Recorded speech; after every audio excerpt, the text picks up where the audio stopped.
Hi, you guys, it's Liz Ryan, and this is episode 5 of the Truth About Work podcast. We're here talking about work in the 21st century, how to get a job, how to deal with a job, how to think about your career, how to brand yourself, how to deal with and handle and overcome situations that come up at work and on the job search, all of that stuff from the minute to the philosophical. That's what we're talking about.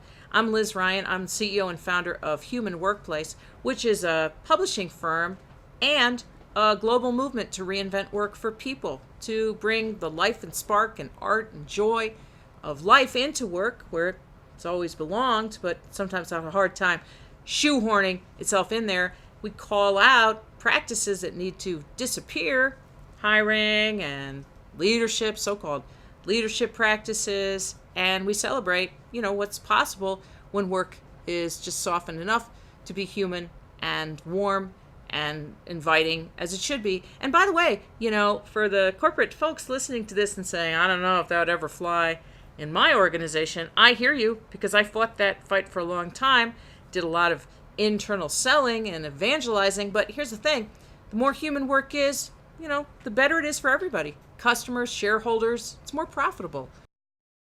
So here's the question from Jay. And Jay says, Hi Liz, I seem to be on a streak of bad interviews lately. Within the first few minutes, it's clear the position, manager, etc. isn't a good fit. How rude is it to just end the interview and spare myself the stress of continuing? And how should I end it? Jay, this is really the quintessential question, right? For job seekers in 2019 and beyond. Because I don't know about you, but I grew up with the idea you never leave a job interview. That's not your place. You sit there. They're interviewing you. Yeah, well, they are interviewing me, and I am also interviewing them. So, Jay, your question comes at the perfect time, because this is exactly what we need to be talking about nowadays. Why would you stay? Why would you stay? Now, here's what happens when I raise this topic on our blog, Twitter, LinkedIn, whatever. People say, well, you don't want to burn bridges. You don't want to burn bridges. Well, listen. You are not going to get through this life singing your song, bringing out your message, your passion, your energy, being who you are without burning some bridges, number one. Some bridges desperately need to be burned, but also, why would it be burning a bridge to politely get up and leave a job interview that isn't serving you? You would say, here's how you do it. So the answer is yes, you can, of course, leave a job interview. I tend to think of leaving a job interview when you're being actively insulted, which sadly does happen, or abused, or left to sit in a windowless conference room for 40 minutes. This is stuff that happens on the job search trail. But you're suggesting it's just not a fit. I'm wasting my time, and I've got places to go and people to see today. So yeah, how do you get up? Here's what you do. You let the interviewer finish whatever they're saying. Could easily be a question. A lot of interviewers, that's how they do an interview. It's just straight up questions from beginning to end. So they're asking you a question, and you're sitting there thinking, no, in hell I would take this job. I wouldn't take this job. I wouldn't work in this place. This is pointless. I have laundry to do. I have stuff I gotta see about. This is not a good use of my time. So you're not going to say any of that, but what you're going to say is that the interviewer is going to finish talking and saying, so, what do you consider your 3 greatest faults? And you say, oh my goodness, thank you so much for your time today. It's obvious it's not a great fit. So I'm just going to be going. I'll leave you to your, I'm sure, very busy day. I want to thank you so much for your time, and I wish all the best to you and your team. Now, as you're saying this, you're rising from your chair, gathering your things, and extending your dominant hand for a handshake. The combination of you shifting the frame, you're not going to answer the idiotic question, you're rising, you're very polite about it, you're using your good manners, you're gathering your things, you are now taking control of the interview just long enough to say, I'm out of here. and you extend your hand for a shake. And almost every human being on earth is programmed. They're going to extend their hand to, and they're going to shake your hand, and they're going to say, okay. And you're going to go. And I'll tell you something else about this. This is why, you guys, you got to pay attention when you come in from the lobby. If you're following somebody, pay attention to the twists and turns, because you might need to make an escape.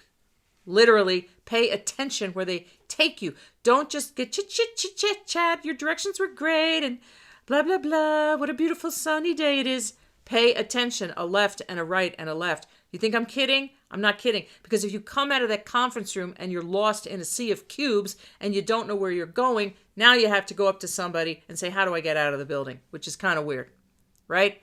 So pay attention when you're entering. How do I get out? But yes, of course, Jay, you can always leave a job interview. You are not being paid for your time. Your time is valuable. And this is a way to reclaim a little bit of your flame and say, yeah, no, it's dumb. I don't need to be there. But there's no need to convey anything negative. It's just, I'm sure you all, folks interviewing me today, have better things to do with your time. So thank you for that question. And by the way, Jay sent that question to us at support@humanworkplace.com by email. You can do the exact same thing. Or you can leave me a voicemail message at this number, 720-316-9603, and I'll play your question here on the Truth About Work podcast and answer it. So that's 2 ways to get a hold of us and get help with whatever is on your mind, job search and career-wise. All right, another question. Liz, what do I do if I hate my job after 8 months, a short time, relatively speaking? I want a job hunt, and I know I'm employable. I know I'm employable because I regularly hear from recruiters, third-party recruiters, who contact me and say, hey, I might have a job for you. So if I respond to some of these recruiters and say, okay, I'm game, let's hear about the opportunity, how do I explain to employers why I'm ready to leave a job after such a short time, only 8 months? That's a great question. This is another 21st century career question, because back in the day, it wasn't as much of an issue hating a job and having to leave after 8 months. We would pretty much be happy to stay 2, 3, 5 years, keep that paycheck coming, right? And get some continuity, long-term roles on the resume. Now, if it's you're beating your head against the wall at work, if it's an abusive environment, it's just not happening. Your time and energy and talents are the only things you get to invest in your own career and your own resume and your brand. So if they say bloom where you're planted, yeah, well, you got to find that fertile soil. And if you're not in it now, absolutely, you wake up from your stupor and you say, why am I doing this? I don't know if I can maintain here. Certainly not another couple of years, but why would I even stay another 4 months to make that 1 year mark if somebody has a better opportunity for me? So here's what I want to say about this. Yes, of course, you can leave a job after 8 months or 6 months or whatever duration. The question comes in, as you point out, what do I say to employers when they ask me, why are you leaving a job so soon? It's only been 8 months. Well, here's the thing, though. They empowered some recruiter to go out and find them candidates for this job, and their recruiter found you. And their recruiter, acting as their agent, found you and found you suitable for an opening, a job opening in their company. So you have nothing to apologize for. You were living your life, harming no one.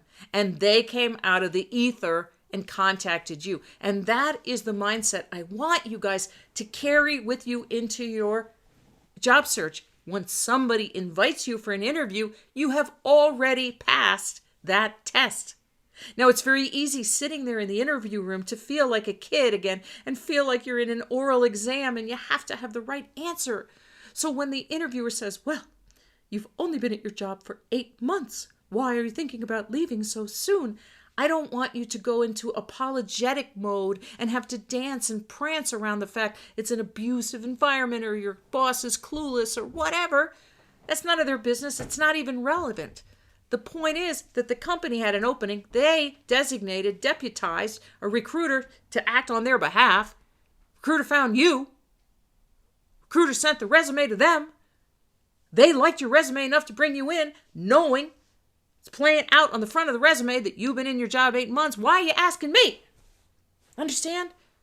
It's a difference in mindset. You are not a supplicant.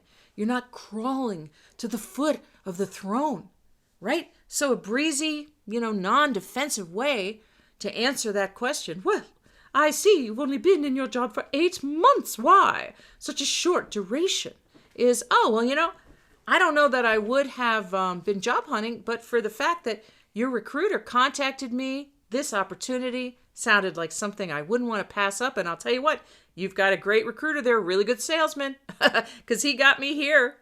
So let's talk about the job. Do you see what I'm saying? We've been brainwashed, you guys. We've been brainwashed since we were little kids that as a job seeker, you are the one who has to grovel and beg for the job. Twist yourself into pretzel shapes to impress them. No, you guys called me. You're actually using my time right now, okay, on this interview. I'm not getting paid, right? You contacted me and said you might have something that might interest me. Let's hear about it. Right? I'm giving you subtext. These are not the actual words that I want you to use in the interview, but I want you to get the mindset because the mindset is everything. What I teach you guys is methodology wrapped in mojo. It's wrapped in an attitude that you are valuable and you have something great to bring to employers. And the ones who don't see it, God bless them. They're welcome to live a long and happy life without you. You have no one to impress. You have no one to please. Only the people who get you deserve you. All right, that's the end of that topic. We need to talk about one more thing, you guys. Episode 5 today, because this came up yesterday on Twitter. You want to follow us on Twitter and join the conversation? It's at Human Workplace. Couldn't be easier. Here's the thing. Somebody wrote and said, I'm a manager and we are going to be doing layoffs in my company. I didn't have confidence in this leadership team in any case, but I super don't have confidence in them now because I got called into a meeting and told in very fuzzy terms, we're going to be cutting back on staff. I need to be looking at my staff. I need to be thinking about who I could live without, that whole deal. And I should expect to be laying some folks off this summer. Well, the manager says, I don't have confidence in these guys in any case. I don't have confidence in them to handle this process appropriately. I'm not sure it's even warranted. I would be running the business differently, but it's not my say-so. I am a middle manager, and I've been told to get ready to get rid of people, so I'm going to start job hunting. Do the prudent thing. Get out of here before this becomes an issue. But my question for you, Liz, is ethical question. What, if anything, do I say to my staff? What do I say on the last day or before I leave? Do I drop hints? What am I saying? Because I feel that if I bail and I don't say a word and it's like, hey, I'm going to save my own ass and you guys are on your own, that's irresponsible. I hired these guys. I trust them. They trust me. And I wouldn't do that. But I just want to get some guidance. So I put out a survey, a poll on Twitter this morning. And as of the last time I checked it, a few minutes ago, 85% of our respondents said you got to say something.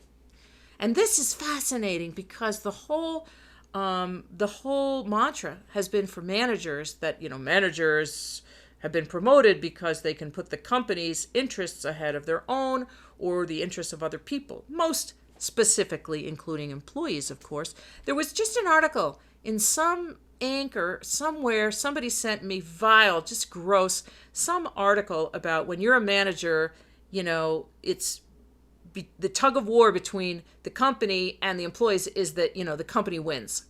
And they literally used a similar example where if you knew there were going to be layoffs, but it was in the company's best interest to keep people on board, then you don't say anything because you were... No, that is nowhere spelled out. I say that if people want to hold you to something, especially something so grave to your own personal morals and ethics as lying to folks who rely on you for information, lying by omission or commission, if somebody wants you to do that, they can dang well articulate it. They can say, we want you to mislead the employees or withhold information from the employees, and that's part of your job. And if they don't have the whatever body parts to say that, to spell it out and tell you what they expect, then you are not under any obligation. Because ethics, you guys, is personal. There's no such thing as business ethics. The only reason we talk about business ethics is because we grew up with the notion that business is not ethical. And we have to insert some of the ethics from regular human life into it. That's crazy. The ethics from human life are the only ones.